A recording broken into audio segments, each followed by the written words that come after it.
wa bihi nasta'in ala umuri dunya waddin nahmaduhu wa nasta'inuhu wa nastaghfiruh wa na'udzu billahi min sururi anfusina wa min sayyiati a'malina may yahdihillah fala mudhillalah wa may yudlilhu fala hadiyalah.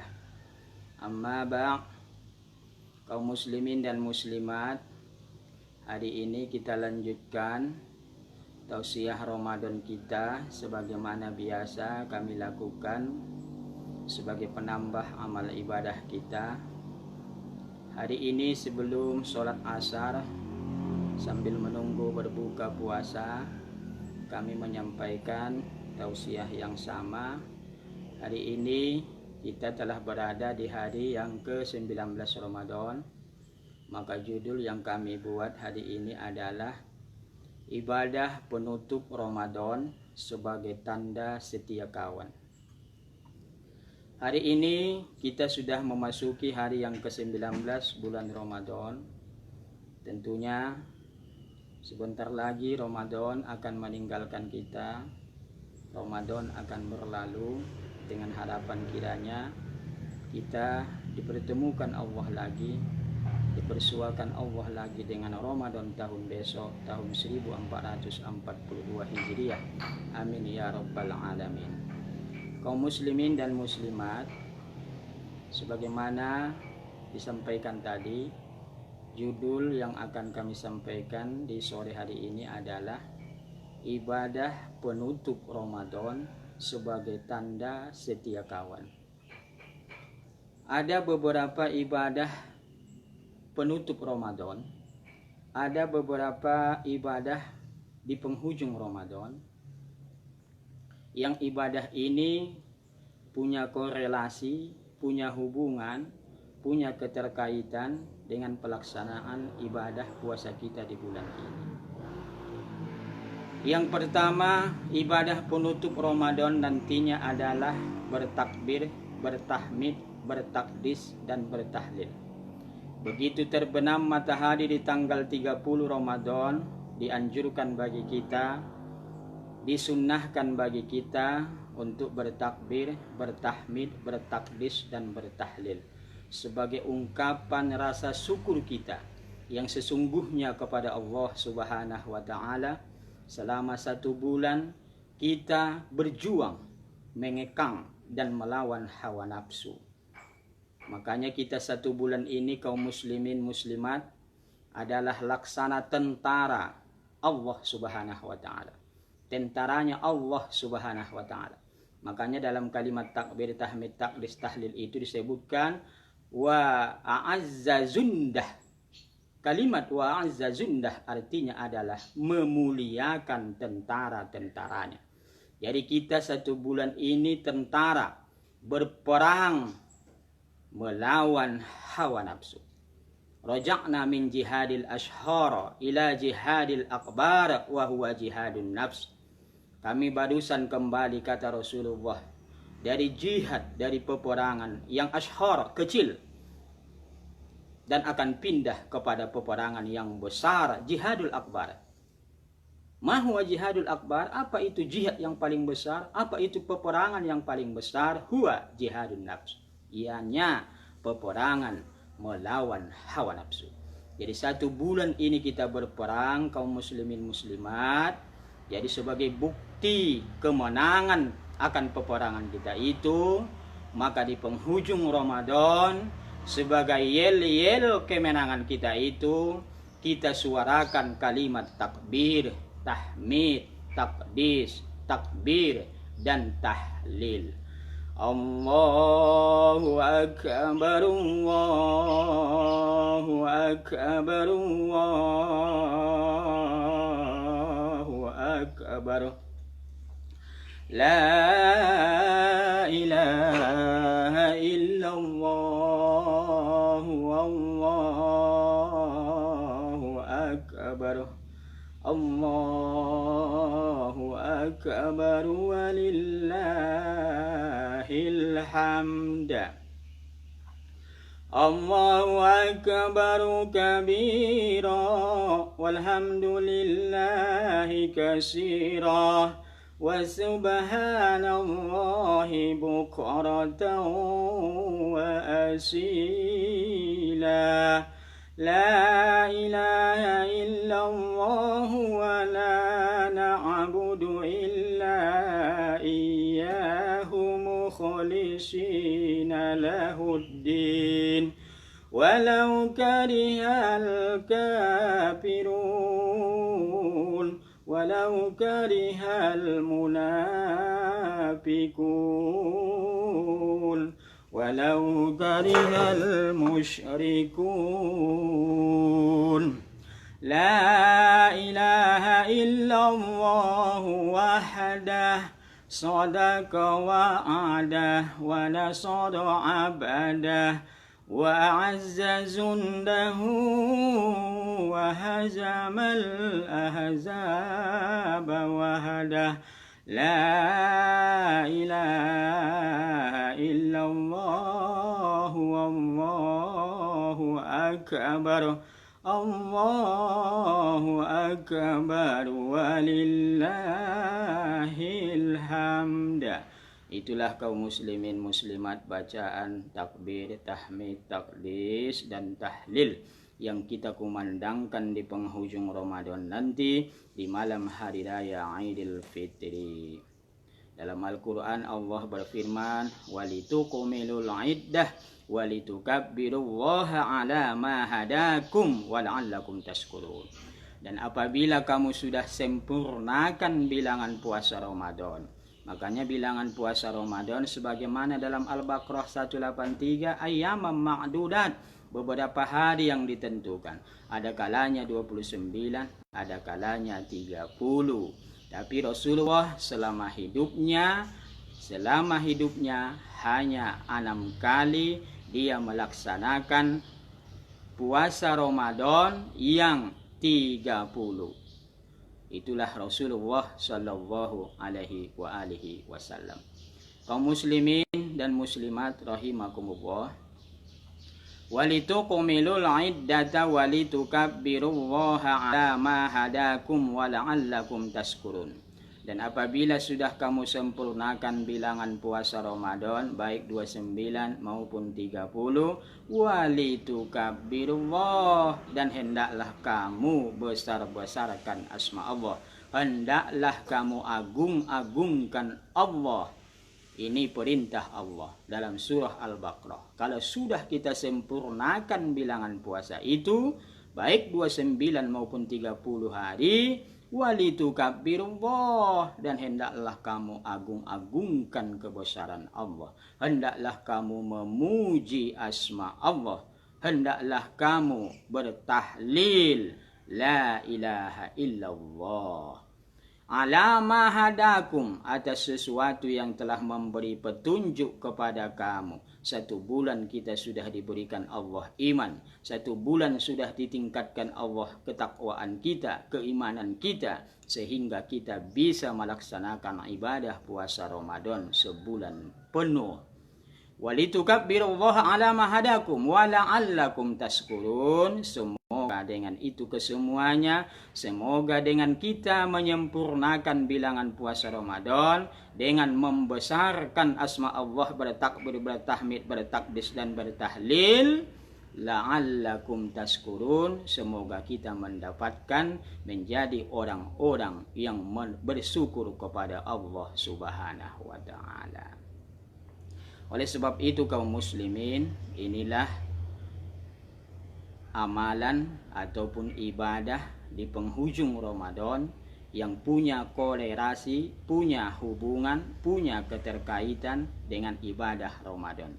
Makanya judul kita tadi kita buat ibadah penutup bulan Ramadan sebagai tanda setia kawan. Artinya sebagai ingat kita kepada Ramadan, sebagai bukti kita melaksanakan ibadah puasa 1 bulan penuh di bulan Ramadan. Ibadah-ibadah ini juga jangan kita lupakan. Jadi ibadah penutup Ramadan itu yang pertama sudah kami sampaikan, itulah dia bertakbir, bertahmid, bertakdis dan bertahlil.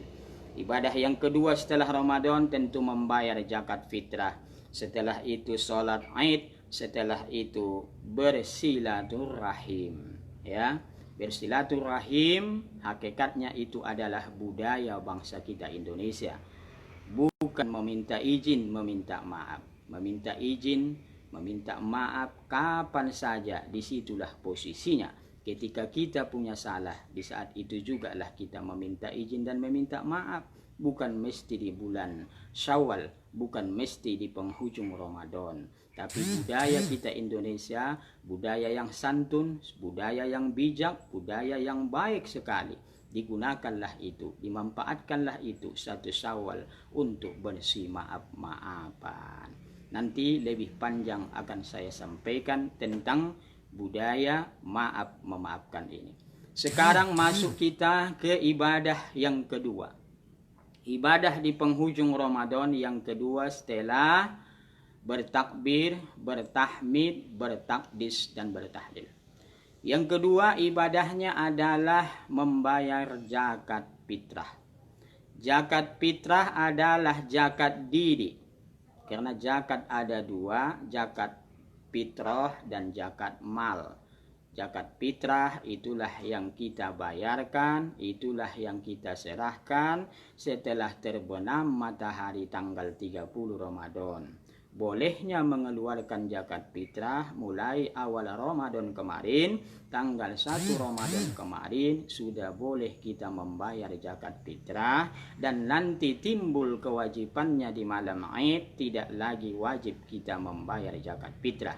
Jadi bolehnya membayar zakat fitrah mulai awal Ramadan, wajibnya membayar zakat fitrah setelah terbenam matahari di tanggal 30 Ramadan atau notabene-nya di malam Id, sunnahnya di pagi hari sebelum kita berangkat untuk melaksanakan sholat berjamaah Idul Fitri. Jadi disunnahkan di tanggal 1 Syawal, diwajibkan di malam 1 Syawal, dibolehkan di awal Ramadan. Sudah boleh melaksanakan zakat fitrah, membayar zakat fitrah. Kepada siapa dibayar zakat fitrah ini? Dalam surah At-Taubah Allah sudah mengabadikan tentang orang-orang yang berhak menerima zakat itu, termasuk zakat mal. Innamas shadaqatu lil fuqara, 1 lil fuqara, wal masakin,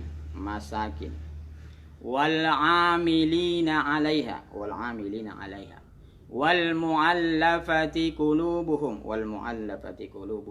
wa fir riqab, dan wal gharimina, wa fi sabilillah, wa ba'nis sabil. Ada 8 kaum muslimin. Inilah orang-orang yang berhak dan berkompeten untuk menerima zakat fitrah maupun zakat mal. Ya. Jadi kalau andainya di kampung kita itu, di dusun kita itu tidak ada yang 8, berapa yang ada?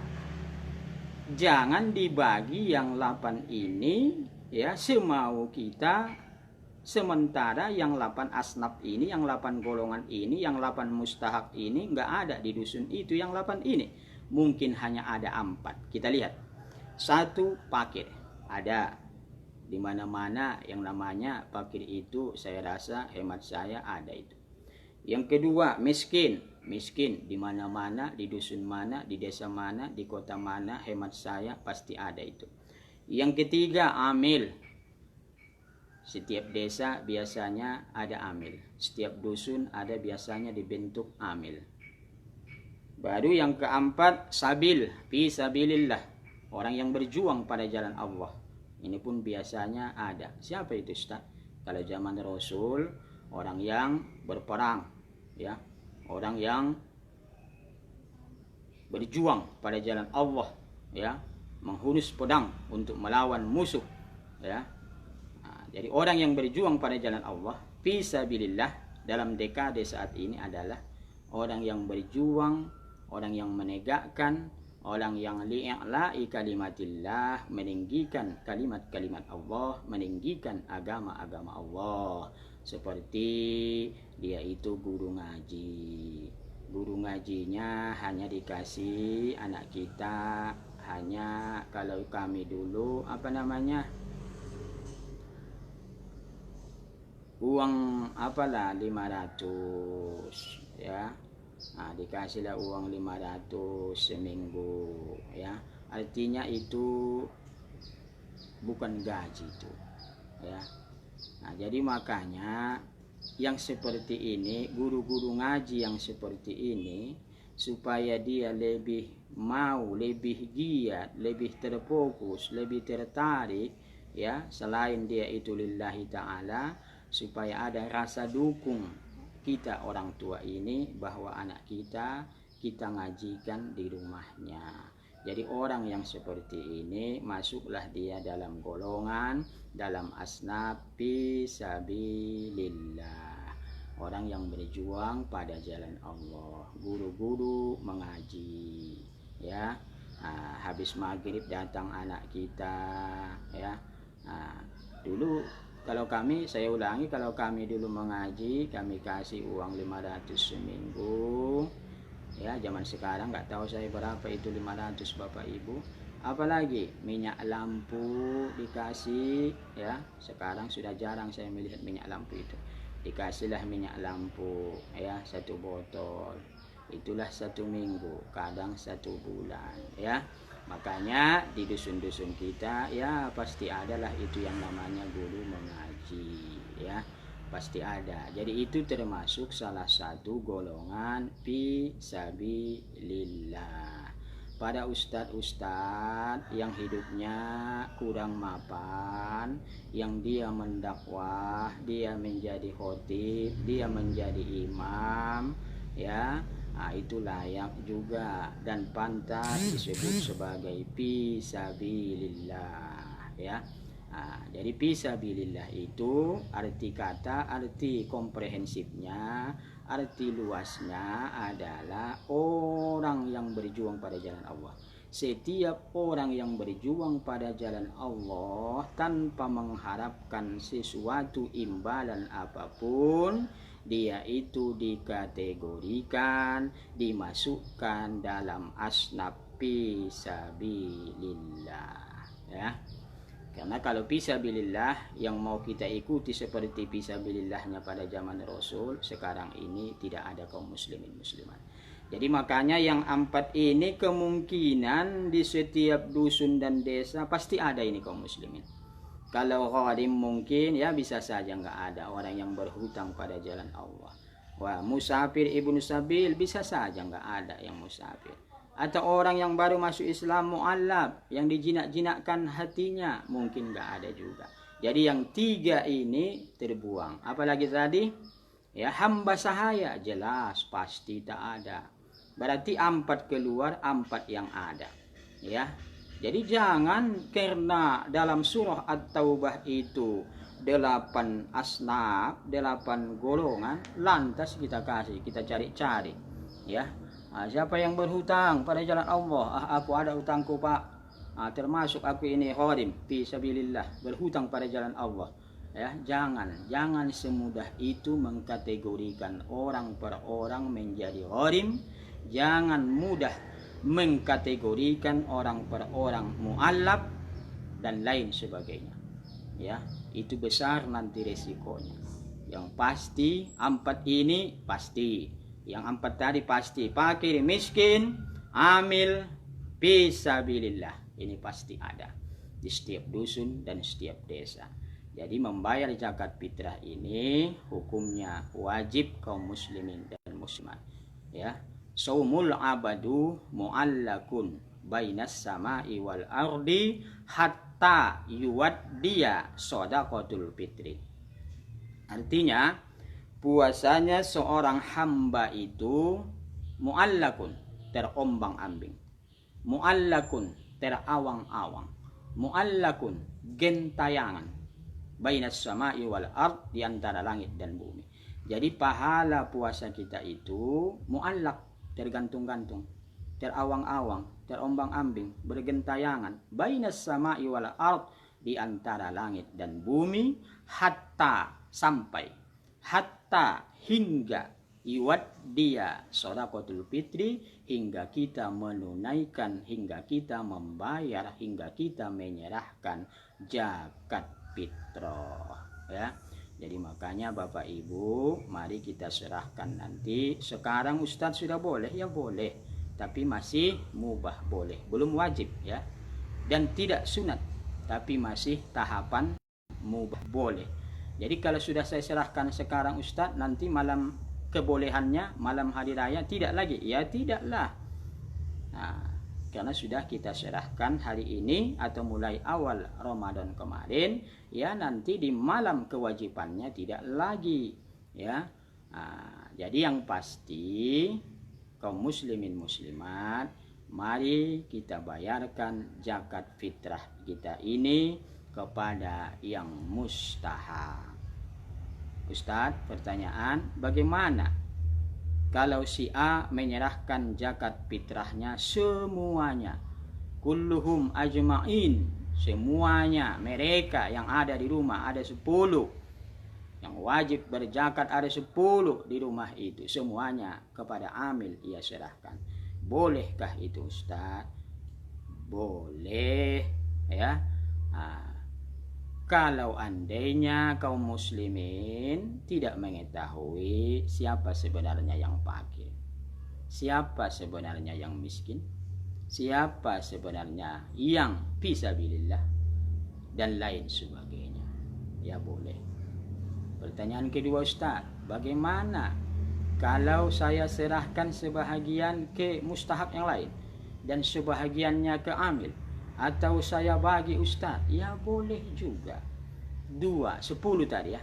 2 ke miskin, tahu kita dia benar-benar miskin. 2 ke fakir. 4 ya. 2 ke sabil. Berarti sudah 6. 4 lagi. 4 ke amil. Ya boleh. Nah, dengan catatan kaum muslim tahu pasti kita dia itu sabil, ya, tahu pasti kita dia itu amil, ya, dia itu miskin, ya, tahu pasti kita dia itu fakir, ya. Nah, perbandingan kecil antara fakir dengan miskin kaum muslimin, ya. Nah, kalau dia fakir, orang yang tidak punya pekerjaan atau punya pekerjaan tapi tidak ada separuh dari yang ia butuhkan, yang ia dapat dalam satu hari. Satu hari kita buat, nggak usah 1 bulan dulu, ya. Umpamanya saya fakir, dikategorikan saya ini fakir. Yang saya butuhkan satu hari 50.000, makan saya, ya. Lauk pauk saya, ya, 50.000. Sudah. Yang dapat saya satu hari cuma 15.000. Separuh dari 50.000 pun tak ada. Itu namanya fakir. Saya ulangi, kaum muslimin. Yang dinamakan fakir atau contoh fakir, fakir sekarang Ustadz Makmur. Yang saya butuhkan satu hari 50.000. Hasil dari pekerjaan saya satu hari 15.000, 20.000, 25.000 pun tidak sampai, ya. Itu namanya fakir. Pengertiannya, yang ia butuhkan satu hari tidak dapat 50% dari yang ia butuhkan itu. Yang ia butuhkan satu bulan 1.500.000 pun tak dapatnya yang satu bulan itu dari pekerjaannya. Yang dapatnya hanya 250, 300 atau 400. Itu dikategorikan fakir. Al-fuqara, orang-orang fakir. Masuk miskin. Miskin, orang yang penghasilannya orang yang kebutuhannya satu hari. Contohnya saya, Ustadz Makmur, miskin. Tadi fakir, sekarang miskin. Saya orang miskin. kebutuhan saya satu hari 100.000, yang dapat saya hanya 60.000, 70.000, 75.000. Tidak sampai kepada ambang batas yang saya inginkan kebutuhan saya, yaitu 100.000 tadi. Itu namanya miskin. Beda dengan fakir.